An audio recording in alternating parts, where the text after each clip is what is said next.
માનનીય અધ્યક્ષ શ્રી, અંબાજી યાત્રાધામના સર્વાંગી વિકાસ માટે અંબાજી કોરિડોર માસ્ટર પ્લાન અંતર્ગત રૂપિયા 300 કરોડની જોગવાઈ સૂચવું છું.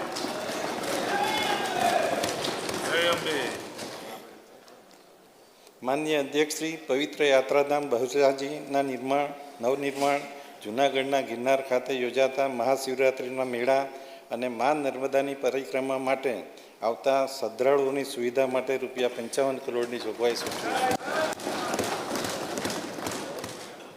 સોમનાથ અને શિવરાજપુર બીચ પ્રવાસીઓ માટે વિશ્વસ્તરીય સુવિધાઓ સાથે આકર્ષક પ્રવાસન કેન્દ્ર વિકસી રહ્યા છે. તેમજ વિસાવડા, પોરબંદર ખાતે સ્થાનિક પ્રવાસનને પ્રોત્સાહન આપવા રૂપિયા 60 કરોડની જોગવાઈ કરું છું. માનનીય અધ્યક્ષશ્રી, રાજ્યના પવિત્ર યાત્રાધામ સોમનાથ અને અંબાજી ખાતે આઇકોનિક બસ સ્ટેશન તેમજ અન્ય સ્થળોએ બસ સ્ટેશન બનાવવામાં આવશે અને સોમનાથ મુકામે મલ્ટી મોડેલ ટ્રાન્સપોર્ટ હબના ધોરણે અદ્યતન સુવિધા ધરાવતું બસ પોર્ટનું નિર્માણ કરવામાં આવશે, જે માટે રૂપિયા 447 કરોડની આવશ્યક છે. માનનીય અધ્યક્ષશ્રી, જાહેર પરિવહનમાં નાગરિકોની સલામતી અને સગવડતાને ધ્યાનમાં લઈ આધુનિક ટેકનોલોજી ધરાવતી 2463 જેટલી નવી બસો, જેમાં 580 ઇલેક્ટ્રિક બસો મૂકવાનું આયોજન છે. તેમજ આદિજાતિ વિસ્તારોમાં વસતા ભાઈ બહેનો, વિદ્યાર્થીઓ તથા ઔદ્યોગિક વિસ્તારમાં કામ માટે આવતા શ્રમિકો માટે 500 મિની બસ મૂકવામાં આવશે, જે માટે કુલ 1286 કરોડની જોગવાઈ છે. કચ્છ અને અન્ય વન વિસ્તારમાં ગાંડા બાવળને દૂર કરી તેના સ્થાને બાંબુ વાંસ સહિત અન્ય સ્થાનિક વૃક્ષોનું વાવેતર કરવા તેમજ કચ્છના બંને ઘાસિયા મેદાનમાં ગ્રાસલેન્ડ રિસ્ટોરેશન માટે રૂપિયા 97 કરોડની જોગવાઈ સૂચવું છું.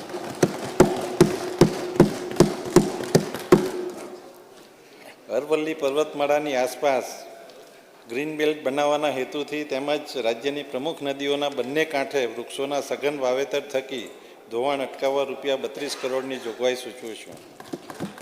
માનનીય અધ્યક્ષશ્રી, રાજ્ય સરકાર દ્વારા ખેડૂતો, મધ્યમ વર્ગ અને ઉદ્યોગોને ધ્યાનમાં રાખીને તાજેતરમાં મહત્ત્વના નીતિગત નિર્ણયો લેવામાં આવ્યા છે. ગ્રામ્ય વિસ્તારોમાં ખેતીની જમીન નવી અવિભાજ્ય કે પ્રતિબંધિત શરતની જમીનો હવે સ્વમેળે જૂની શરતની ગણાશે. આનાથી ખેડૂતોને પ્રીમિયમ ભરવામાંથી મુક્તિ મળશે.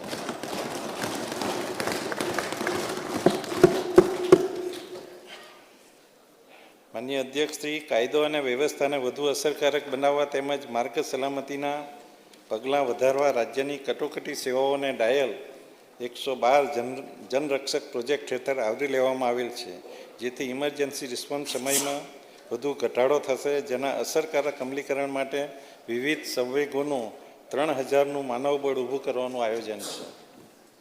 ગુજરાત પોલીસ માટે ડેટા ફ્યુઝન સેન્ટર અને centre of excellence for AI પોલીસિંગની સ્થાપના કરવામાં આવશે, જે તમામ મહત્ત્વપૂર્ણ પોલીસ ડેટાનું સંકલન કરી વિશ્લેષણ કરશે અને આ પ્રોજેક્ટ માટે રૂપિયા 60 કરોડની જોગવાઈ સૂચવું છું. રાજ્યના કાયદા અને વ્યવસ્થા તેમજ પ્રજાજનોની સુરક્ષા માટે સતત ખડેપગે રહેતા પોલીસ કર્મચારીઓ માટે અત્યંત આધુનિક ટેકનોલોજી આગામી 5 વર્ષમાં રૂપિયા 20,444 જેટલા રહેણાંક મકાનો પૂરા પાડવાનું આયોજન છે, જે માટે આ બજેટમાં 1571 કરોડની જોગવાઈ સૂચવું છું.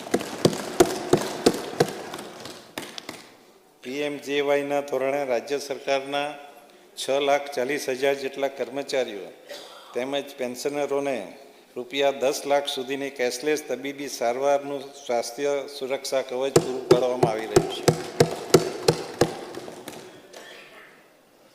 માનનીય અધ્યક્ષશ્રી, માનનીય મુખ્યમંત્રી શ્રી ભૂપેન્દ્રભાઈ પટેલના નેતૃત્વમાં અમારી સરકાર અર્નિંગ વેલ, લિવિંગ વેલ પર ફોકસ કરીને આયોજનબદ્ધ રીતે આગળ વધી રહી છે. માનનીય વડાપ્રધાનશ્રીના દિશા દર્શનમાં અમારી સરકારનું સર્વગ્રાહી અને સર્વસમાવેશી અભિગમ અપનાવતું 5 સ્તંભ સામાજિક સુરક્ષા, માનવ સંસાધન વિકાસ, આંતરમાળખાકીય સુવિધાઓ, આર્થિક પ્રવૃત્તિનો વિકાસ અને ગ્રીન ગ્રોથ પર આધારિત વર્ષ 2026-27નું 4,08,053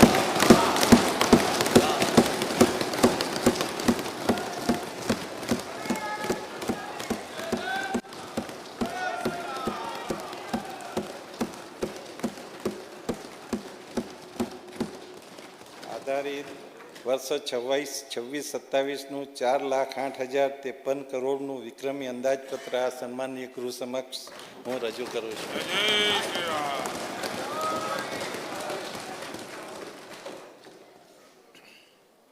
મારા નામે ઘણા બધા રેકોર્ડ થઈ જશે. વારંવાર રજૂ કરવાનું અને આટલું મોટું વોલ્યુમ સાથે 4 લાખથી મોટું બજેટ. એટલે તમે નાણામંત્રીશ્રીને માન્ય મુખ્યમંત્રીશ્રી તમારે અભિનંદન આપવા પડે. આ સેઠ બાબાસા કહેવાય માન્ય ભૂપેન્દ્રભાઈ પટેલની સરકારના. માન્ય અધ્યક્ષશ્રી,